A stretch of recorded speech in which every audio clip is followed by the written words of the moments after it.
मेरे प्यारे दोस्तों, भाइयों और बहनों, आप सबका राधा कृष्ण भक्ति ज्ञान चैनल में स्वागत है। आज मैं आप सबको श्रीमद् भागवत गीता महाभारत का युद्ध की कथा सुनाने जा रही हूँ, जो कि बड़ी अच्छी और बड़ी ज्ञानवर्धक है, जिसको सुनने से सारे पाप ताप नष्ट हो जाते हैं। तो चलिए दोस्तों, आप सबको महाभारत का युद्ध और श्रीमद् भागवत गीता की कथा सुनाती हूँ। अर्जुन कहते हैं कि हे विष्णु, आकाश को स्पर्श करने वाले, दे दीप्यमान, अनेक वर्णों से युक्त तथा फैलाए हुए मुख और प्रकाशमान विशाल नेत्रों से युक्त आपको देखकर भयभीत अंतःकरण वाला मैं धीरज और शांति को नहीं पाता हूँ, क्योंकि दाढ़ों के कारण विकराल और प्रलय काल की अग्नि के समान प्रज्वलित आपके मुखों को देखकर मैं दिशाओं को नहीं जानता हूँ और सुख भी नहीं पाता हूँ। इसीलिए हे देवेश, हे जगन निवास, आप प्रसन्न हो। वे सभी धृतराष्ट्र के पुत्र राजाओं के समुदाय सहित आप में प्रवेश कर रहे हैं और भीष्म पितामह, द्रोणाचार्य तथा वह कर्ण और हमारे पक्ष के भी प्रधान योद्धाओं के सहित सब के सब आपके दाढ़ों के कारण विकराल भयानक मुखों में बड़े वेग से दौड़ते हुए प्रवेश कर रहे हैं और कई एक चूर्ण हुए सिरों सहित आपके दांतों के बीच में लगे हुए दिख रहे हैं। जैसे नदियों के बहुत से जल के प्रवाह स्वाभाविक ही समुद्र के ही सम्मुख दौड़ते हैं, अर्थात समुद्र में प्रवेश करते हैं, वैसे ही वे नर लोक के वीर भी आपके प्रज्वलित मुखों में प्रवेश कर रहे हैं। जैसे पतंग मोहवश नष्ट होने के लिए प्रज्वलित अग्नि में अति वेग से दौड़ते हुए प्रवेश करते हैं, वैसे ही ये सब लोग भी अपने नाश के लिए आपके मुखों में अति वेग से दौड़ते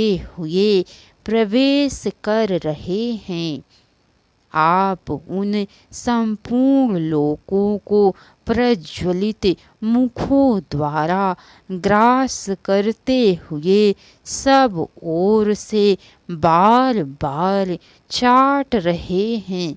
हे विष्णु, आपका उग्र प्रकाश संपूर्ण जगत को तेज के द्वारा परिपूर्ण करके तपा रहा है। मुझे बतलाइए कि आप उग्र रूप वाले कौन हैं। हे देवों में श्रेष्ठ, आपको नमस्कार हो। आप प्रसन्न होइए। आदि पुरुष, आपको मैं विशेष रूप से जानना चाहता हूँ, क्योंकि मैं आपकी प्रवृत्ति को नहीं जानता। श्री भगवान बोले, मैं लोगों का नाश करने वाला बढ़ा हुआ महाकाल हूँ। इस समय इन लोगों को नष्ट करने के लिए प्रवृत्त हुआ हूँ।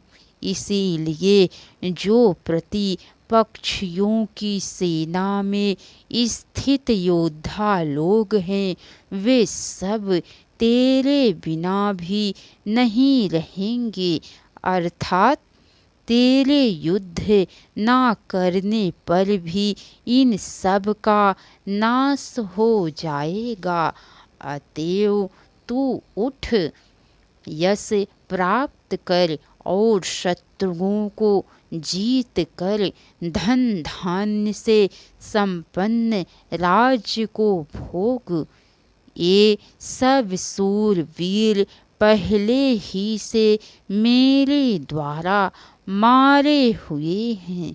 हे सभ्य साचिन, तू तो केवल निमित्त मात्र बन जा।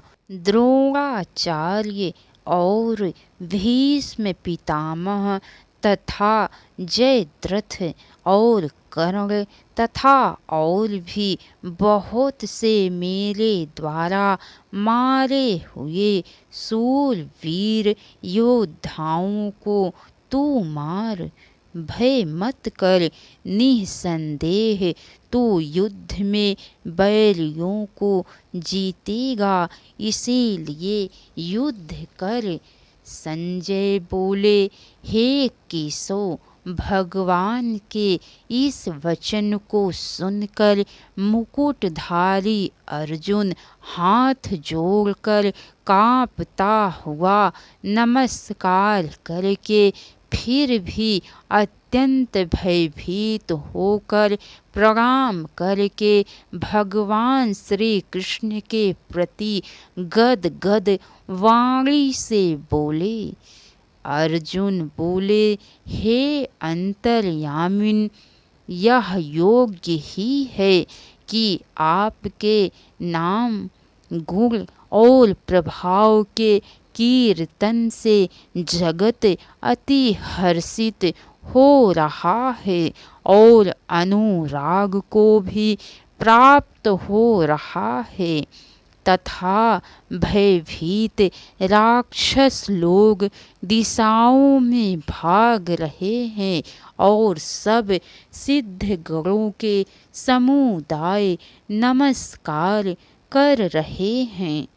हे महात्मन, ब्रह्मा के भी आदि कर्ता और सबसे बड़े आपके लिए वे कैसे नमस्कार ना करें, क्योंकि हे अनंत, हे द्वेवेश, हे जगन निवास, जो सत्य असत्य और उनसे परे अक्षर अर्थात सच्चिदानंद घन ब्रह्म है, वह आप ही हैं।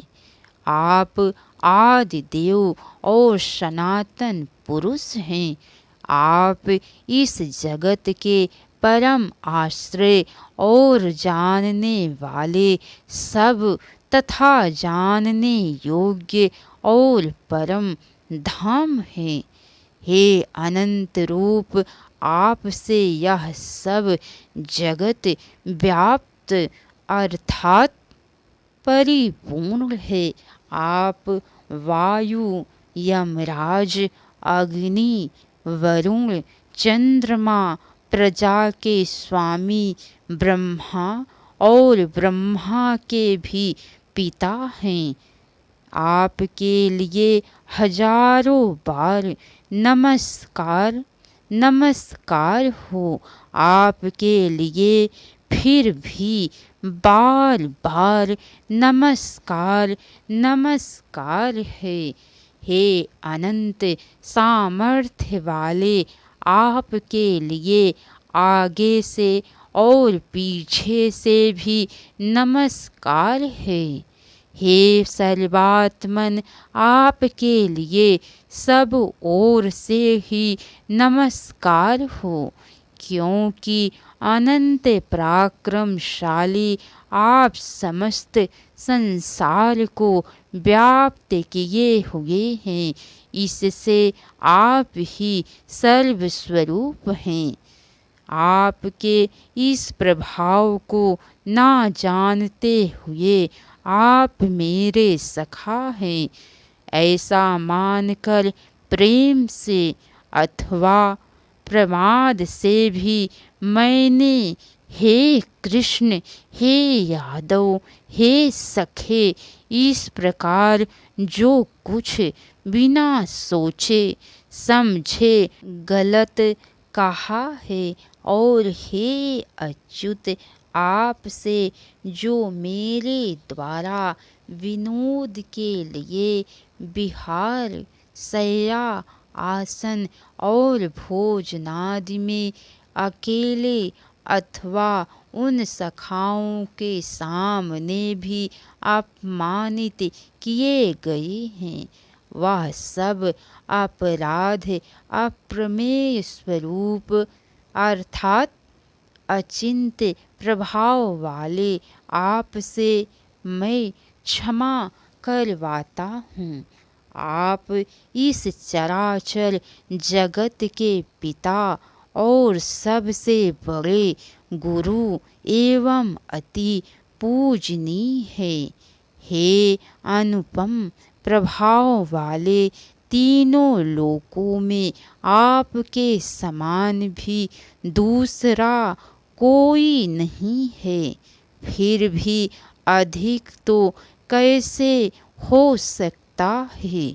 अतएव हे प्रभु, मैं शरीर को भली भांति चरणों में निवेदित कर प्रणाम करके स्तुति करने योग्य आप ईश्वर को प्रसन्न करने के लिए प्रार्थना करता हूँ।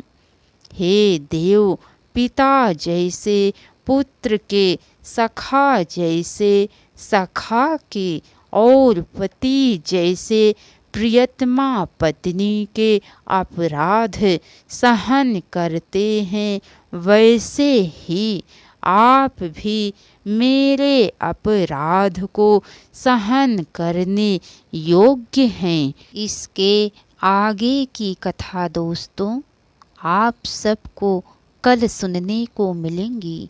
तो कैसी लगी कथा लाइक करके कमेंट बॉक्स में ज़रूर बताइएगा।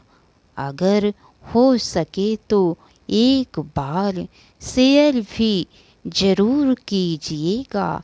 तो बोलिए लक्ष्मी नारायण विष्णु भगवान की जय। राधे राधे दोस्तों, हर हर महादेव।